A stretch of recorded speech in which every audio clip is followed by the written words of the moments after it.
Do you often get the munchies and it's hindering your progress? I'm going to give you 7 tips to stop snacking, and my last tip is a bit challenging to do, but it'll make a big difference. I share evidence-based fitness and nutrition tips on my channel every week. Now, there's nothing wrong with snacking necessarily if it's in your plan and it fits into the caloric intake that you want to have for that day. But if you're snacking too much and it's keeping you from losing weight, then it can be a problem. Snacking can be the result of physiological cravings, or it can just be out of habit. So I'm going to deal with both of those things in this video. And the first thing you want to do is make sure you have enough protein and fat in your meals. You also want to make sure that you're eating enough in general. What you do early on in the day affects how you feel later on and whether or not you're going to be craving something later on as well. I don't know anybody who snacks at breakfast time or first thing in the morning. Snacking either comes up later in the afternoon or at night. So by fixing what you're doing early on in the day, you can reduce your cravings later on. So maybe you're not eating enough early on in the day and then you're feeling really, really hungry. Or maybe you don't eat enough calories at dinner, so you're not satisfied by your dinner and you still feel hungry an hour or 2 hours afterwards. So take a look at the composition of all the meals that you're having. Make sure that you have enough protein early on in the day. Protein and fat increase the feeling of satiety, the feeling of fullness that you have after a meal. If you're just having something that's primarily carbs, like a bowl of oatmeal, and you don't put anything inside of it in order to balance those things out, then you might find that you're craving things later on, and then you'll be more prone to snack. My next tip is to make sure that you're drinking enough liquids. Now, water should be the majority of what you're drinking, but other 0-calorie liquids are okay as well. So if you're having coffee or tea without any additives, then that's perfectly okay as well in terms of your fluid intake. Sometimes we're just feeling a bit thirsty, and we might just feel that emptiness in the stomach and decide that we're going to eat instead. And it's always a good idea, if you're feeling hungry, drink a glass of water before your meal and see what that does for you. You might get a little bit more of a sensation of fullness, and then you're less likely to eat. It's actually been shown that if you do drink a glass of water about half an hour before a meal, then you're likely to reduce the amount of calories that you eat during that meal. So it's a helpful habit to have anyway. So you can drink these liquids quite freely throughout the day. Keep in mind that coffee and tea contain caffeine, which has both benefits and drawbacks if you're trying to lose weight. A safe amount of caffeine is considered about 400 milligrams, so about 4 cups of coffee, and that's considered relatively safe and healthy for most people, unless you're sensitive to caffeine. Part of the benefit of caffeine is it can reduce your appetite slightly. So if you're drinking coffee throughout the day, you might find that you're not as hungry, so you might reduce your snacking that way. Ideally, you want to keep your caffeine intake early on in the day so that it doesn't interfere with your sleep. Maybe before 3, even better before noon, but everybody's different. It depends what time you go to sleep. Try to have your last dose of caffeine several hours before you're planning to go to bed. My next tip is set a routine. So that means that you don't just snack at any point. You want to set a breakfast time, a lunch time, a dinner time, and if you want to have a planned snack, that's totally fine, but give yourself a time and then also plan what you're going to have during that time. And then give yourself a cutoff in the evening. Say, I'm not going to eat beyond 7 p.m. or 8 p.m. and just try to kind of lock that in. You can call it your 7 p.m. diet or an 8 p.m. diet, whatever it is. In fact, a lot of people, when they do intermittent fasting, they get a lot of benefit from it because they really restrict themselves to a shorter time frame. So in the evenings, when they normally might be snacking, they say, no, I'm doing intermittent fasting, so I'm kind of the end of the day in terms of eating has finished now and I can't have anything to eat. So that helps people reduce calories in that way. So you don't have to go through the whole process of intermittent fasting to get those benefits. All you have to do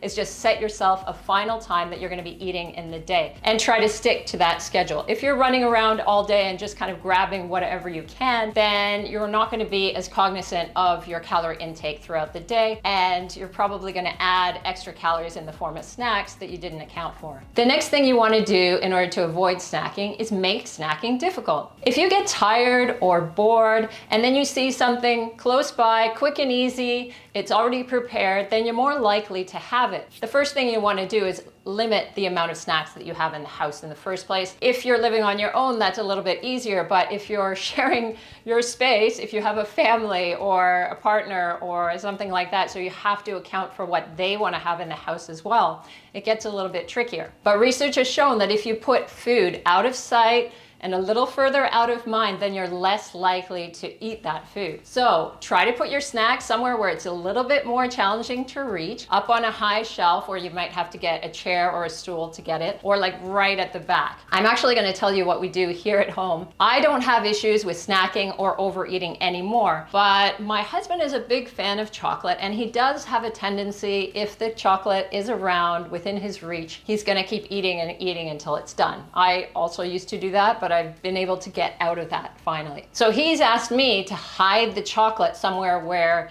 he can't find it, where he doesn't know where it is. And of course I have my special hiding places. And then he only has it when he specifically requests it from me. He said, oh, bring out the chocolate, we're gonna have this tonight. So he can control his chocolate intake a little more, because he knows that it's challenging for him to have that chocolate always there. Every time he reaches up on that shelf to grab like a can of tuna or something, he's gonna see that chocolate there as well. And that wouldn't be ideal. So he's gonna be reminded of that chocolate. And as soon as it comes to the evening time, he's gonna eat all that chocolate. So I keep it hidden for him, and when he wants it, I bring it out. So you might wanna negotiate some sort of arrangement with your partner, unless of course you're both the type where you're going for snacks all the time, in which case you might want to just try to keep those snacks out of the house altogether. It's also a good idea to portion your snacks. So eating out of a bag or out of a box is a really great way to overconsume calories. You're going to be mindlessly munching your way through that bag, and you won't even notice that you're consuming perhaps 500, or if it's something larger, 1,000 calories, and you haven't really seen that food, you've just shoveled it down.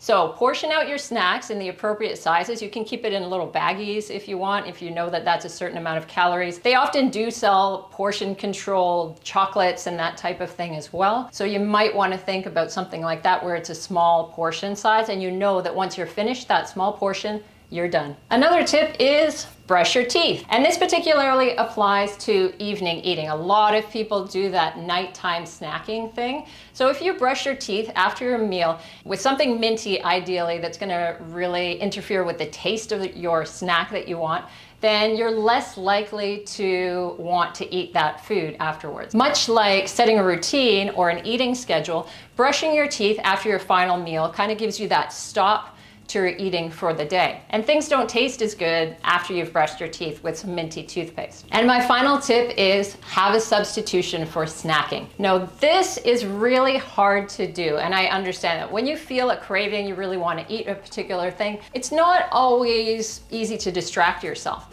But it's good to form a new habit instead. So maybe it's grabbing a book or a magazine and sitting down with that, so at least you're busy with your hands. You can also pull out your phone and watch some YouTube videos. So I've got plenty here to inspire and motivate you. So whenever you feel like snacking, if you watch a video about doing something like this, then perhaps that'll help as well. Or maybe even watch an exercise video. But that doesn't have to be your particular substitution for snacking. You might find something else that's useful. Maybe you want to call a friend or send a text or something that kind of gets you away from that and just distracts you from the situation. I once had a client who really struggled with snacking. So every time he wanted to eat, he would do 10 push-ups and then drink a glass of water. So he's kind of done a combination of things, but he had a substitution. Every time he was hungry, he wanted a snack, he would do those 10 push-ups, drink a glass of water. All of a sudden, he wasn't thinking so much about snacking anymore. By doing the push-ups, he also reminded himself of his goals, that he wanted to be fit and in shape, and that's what he said was the most useful thing for him. That won't necessarily work for everybody. If you're someone who's constantly craving snacks, you could do 100 push-ups a day and then maybe you're still craving something at the end. But that's a possible substitution that might work for you. And you have to consistently use this substitution. So if you always have dinner, brush your teeth, and then a couple of hours later, you're starting to feel a craving for a snack, even though you've kind of set that limit. So maybe you can have that habit of watching one of my YouTube videos. And you can do that every time you have a craving for a snack. So I'd love to hear from you which of these tips was most helpful. Let me know in the comments. Please hit the like button if anything I said was useful for you. And don't forget to subscribe and hit the bell for evidence-based fitness and nutrition information. And check out these videos here as well.